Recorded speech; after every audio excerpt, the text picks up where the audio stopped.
আগের দিনকে আমরা যেটা দেখেছিলাম তারপর থেকে দেখো। তাই বলছে why not a little blood to complete the picture, অর্থাৎ একটু রক্ত হলেও বা ক্ষতি কিসের একটা ছবিকে কমপ্লিট করতে গেলে। অ্যান্ড এটাই ছিল তার direct reply to my objection, and it was with considerable difficulty that I elicited from him, অর্থাৎ এটা ছিল একটা খুব কঠিন ব্যাপার যেটা আমি কি করেছি, দ্যাট আই এলিসিটেড অর্থাৎ এক্সট্র্যাক্টেড, যেটা আমি বের করেছিলাম ফ্রম হিম অর্থাৎ স্বামীজির কাছ থেকে, and from another disciple of Sri Ramakrishna অর্থাৎ আর একজন শ্রীরামকৃষ্ণের অনুগামীর কাছ থেকে, যেটা sitting near the actual facts of the more oyster, যে কিনা তার পাশে বসেছিল, যে সেটা কী ব্যাপারে, যে অ্যাকচুয়াল ফ্যাক্টস, অ্যাকচুয়াল ঘটনাটা কি অফ দ্য মোর অয়েস্টার, যে এতটাই যে স্ট্রিক্ট, এতটাই কঠিন সাইড অফ কালী ওরশিপ,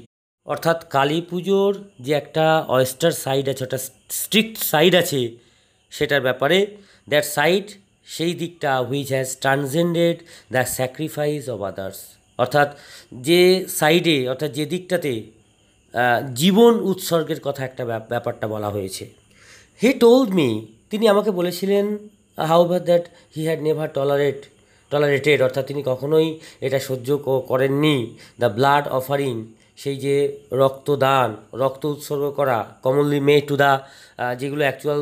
কাদের জন্য করা হতো, to the demons who attend on Kali, অর্থাৎ সেই সমস্ত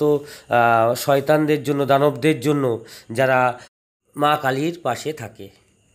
this was simple devil worship, এটা সাধারণ একটা শয়তানকে পুজো করা, দানবকে পুজো করা, and he had no place for it, অর্থাৎ তার কাছে এর কোনো জায়গা কিন্তু নেই। হিজ ওন এফোর্ট, অর্থাৎ তার নিজের প্রচেষ্টা ছিল, being constantly to banish fear, অর্থাৎ ভয়টাকে দূর করা, অ্যান্ড উইকনেস, দুর্বলতাকে দূর করা, ফ্রম হিজ ওন কনসিয়াসনেস, তার নিজের চেতনা থেকে, and to learn to recognise the mother, এবং এই ব্যাপারটাকে বুঝতে পারা, যে মাকে বুঝতে পারা, অ্যাজ ইনস্টিংটিভলি ইন এভিল, যে সহজাতভাবে ইন এভিল অর্থাৎ দানবের মধ্যেও, টেরর ভয়ের মধ্যেও, সরো দুঃখের মধ্যেও, অ্যান্ড অ্যানাহিলেশন কথাটার অর্থ ডিস্ট্রাকশান অর্থাৎ বিনাশ, অ্যাজ ইন দ্যাট অর্থাৎ এগুলোর মাঝেও, হুইচ মেক্স ফর সুইটনেস, আমরা মধুর অ্যান্ড জয় এবং আনন্দ অর্থাৎ মাধুর্য এবং আনন্দ এটাই খুঁজে পেতে চাই বা খুঁজে পেয়েছিলেন আর কি Swami Vivekananda. It followed that the one thing, অর্থাৎ একটা জিনিস, হি কুড নট অ্যাওয়ে, যেটা তিনি কখনোই সহ্য করবেন না বা মেনে নেবেন না, কিসের ব্যাপারে, এই যে any sort of watering down of the great conception, অর্থাৎ কেউ যদি ওয়াটারিং ডাউন করে অর্থাৎ জল ঢেলে দেয় এরকম একটা গ্রেট কনসেপশানকে, এরকম একটা বিরাট মতামতকে, বিরাট একটা আদর্শকে কেউ যদি জল ঢেলে দেয়, সেটা কিন্তু তিনি কখনোই সহ্য করবেন না। অর্থাৎ এই লাইনটার পুরো অর্থ কী, যে একটা এই যে তিনি তো নিজেই চেষ্টা করেছেন যে তার মধ্যে সমস্ত ভয়, দুর্বলতা এগুলোকে কাটিয়ে, তার নিজের চেতনা থেকে কাটিয়ে তিনি চিনতে শিখেছেন মাকে, এবং সেই মা কি, সেই মা হচ্ছে সমস্ত ইভিল, টেরর, সরো এবং অ্যানাইহিলেশন, অর্থাৎ এই সমস্ত শয়তানি যে জিনিসগুলো হয়, ভয়ঙ্কর যেগুলো, যেগুলো দুঃখপূর্ণ, এবং যেগুলো অ্যানাইহিলেশন অর্থাৎ ডিস্ট্রাকশান অর্থাৎ যেগুলো বিনাশ আছে, তার মধ্যে থেকেও মার মাধুর্য এবং আনন্দকে তিনি খুঁজে পেয়েছিলেন। এবং it followed that the one thing he could not away, এবং এটা তিনি কখনোই সহ্য করবেন না, কখনোই মেনে নেবেন না, যে any sort of watering down of the great conception, তার এই মতাদর্শকে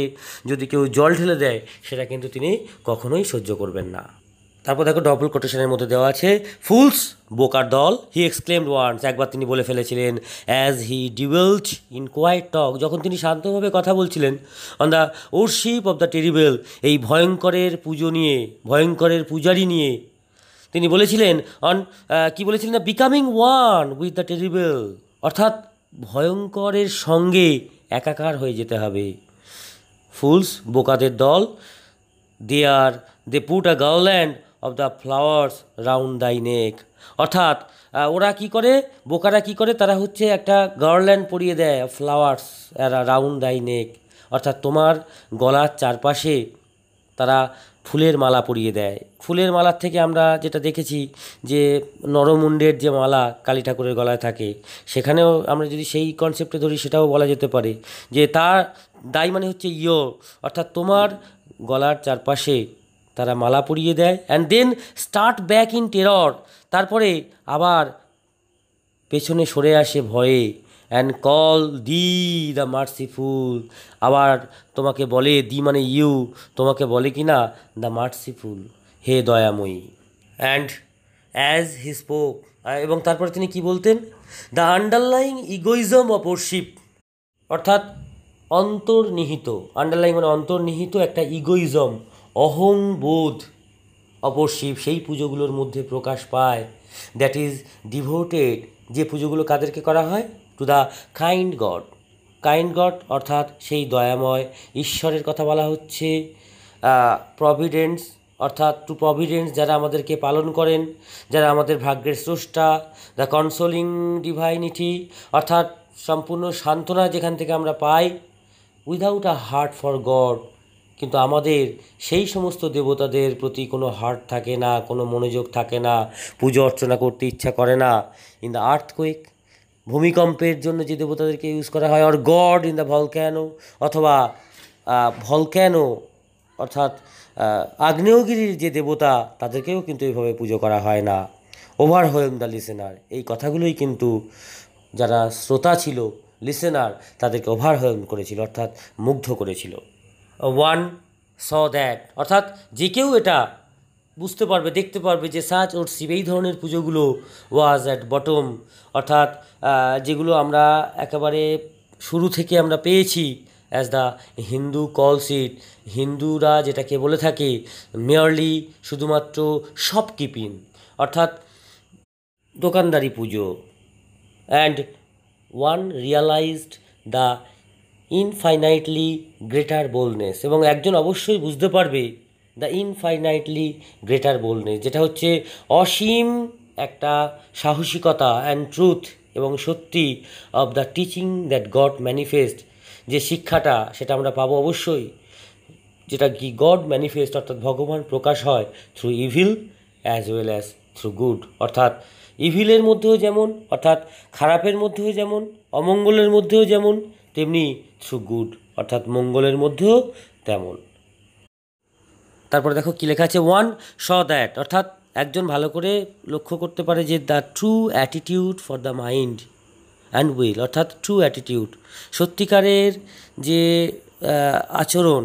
for the mind and will, অর্থাৎ মনের দিক থেকে বা আমাদের ইচ্ছের দিক থেকে, যেগুলো that are not to be baffled by the personal self. Baffled মানে হচ্ছে পাজলড, অর্থাৎ সেটা কখনোই হতভম্ব হয়ে যাবে না বাই দ্য পার্সোনাল সেলফ, অর্থাৎ ব্যক্তি সত্তার দ্বারা। Was in the fact the determination, সেই আচরণ হলো একটা ডিটারমিনেশান, অর্থাৎ দৃঢ় প্রতিজ্ঞা বলা চলে। In the stern words of the Swami Vivekananda, অর্থাৎ যেটা ইন দ্য স্টার্ন ওয়ার্ডস, কঠিন সেই কথাগুলোতে অফ দ্য স্বামী বিবেকানন্দর সেই সিরিয়াস কথাগুলোতে এটা প্রকাশ পায়। কথাটা কি, যে to seek death not life, অর্থাৎ জীবন না চেয়ে মৃত্যুকে খোঁজো। টু হার্ল মানে throw oneself upon the sword's point, অর্থাৎ নিজেকে তরবারির ডগায় নিক্ষেপ করো। To become one with the terrible forevermore, তাহলেই তুমি হয়ে পড়বে with the terrible forevermore, অর্থাৎ চিরতরে ভয়ঙ্করের সাথে একাত্ম হয়ে যেতে পারবে। ওকে, আজকের আমরা এটুকুটা আলোচনা করলাম, আমরা নেক্সট ভিডিওতে বাকিটা আলোচনা করব। Thank you.